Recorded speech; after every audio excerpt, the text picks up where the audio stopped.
Welcome, everyone. In society, thank you. In society and life and history changes.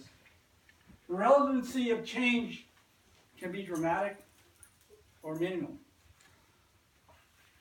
Civil rights are not minimal.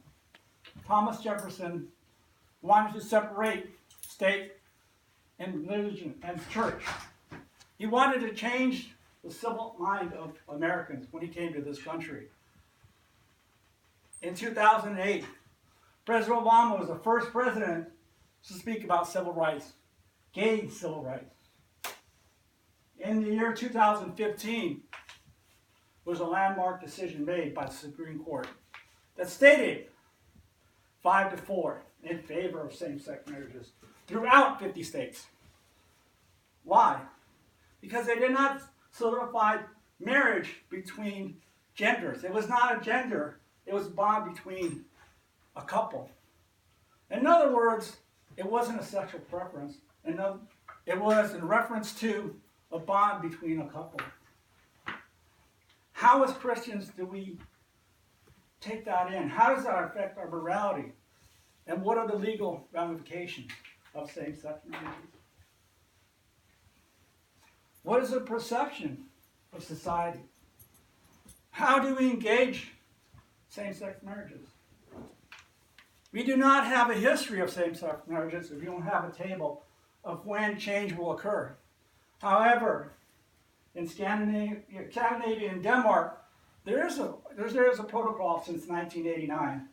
But I can tell you this is the protocol, what has happened and what is happening now. 30% of marriages do not happen because in reference to same-sex marriages, they believe that marriage is controlling, so they negate any marriage at all. But what of the children of same-sex marriages? How do they come about? A moral dilemma. With Christians now and then, how do they adjust to have a mother and a mother, or a father and a father? Are they not adjusted? What are their moral ethics, and what do they believe? What are the legal ramifications there? I can tell you it is a mess because of many benefits. There's no direction as far as the pay benefits between the same-sex marriages. Will that happen here in the United States? The verdict's still out. But let me get back to the children. Since 2010, they did a case study that showed that parents of same-sex marriages are well-behaved, well-mannered, and the top of their 10th percentile in that country. That premise is based on the last 5 years.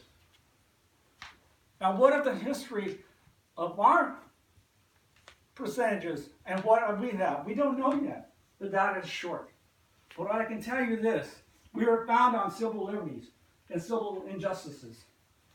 I believe and I stress that we must have the same dignity throughout our country, whether it be gender, color of our skin, or our sexual preferences. We should not be holding just these ideals for people that are persecuted for the other things, like color. We should fit in the same opportunities as Christians. We should have the opportunities for them as well as us. What I can tell you about what I know, living in my world, I will never persecute anyone that believes something in difference to mine. Again, getting back to Thomas Jefferson. We must carry ourselves beyond what is here, our prejudice against other religions. Now we've dealt in the last years with a lot of deaths, namely San Bernardino.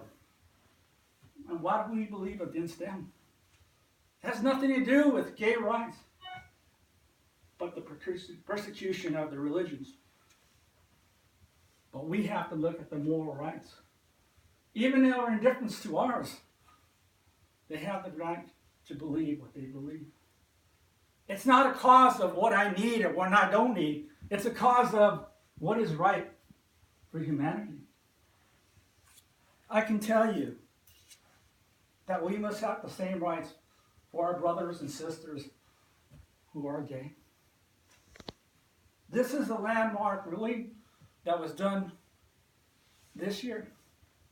I can't tell you and stress to you what data will become in the years to come. I don't know what the legalities are as far as paid benefits, but I do know that kids in our future will be well off and well adjusted. Is that a correlation or is it a stipulation?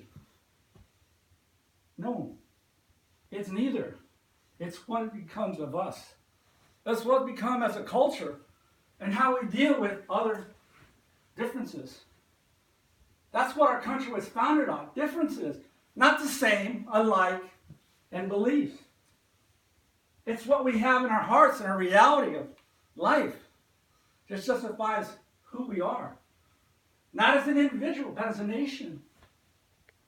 Separatism is little. Together we're strong. As a nation. As a society. It benefits us all. I can only say this. Follow me there. And you will be well off. Not because I'm not a Christian, because I am. Because I believe that everybody is equal. Equal in time. Equal in faith. Equal in family. For after all, isn't what we all want? A family? A mother, father, mother, mother, father, father. Well adjusted. Is a poignant point beyond my religious rights. Equality for all means equality for all, not just for me.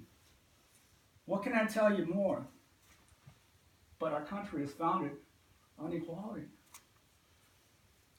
Martin Luther King died because of that. Martin Luther King, John F. Kennedy, just to say a few names, fought for our justices and equality. Same-sex marriages are here to stay. Whether we accept them or not, because of our religious beliefs. We must say yes and let them be.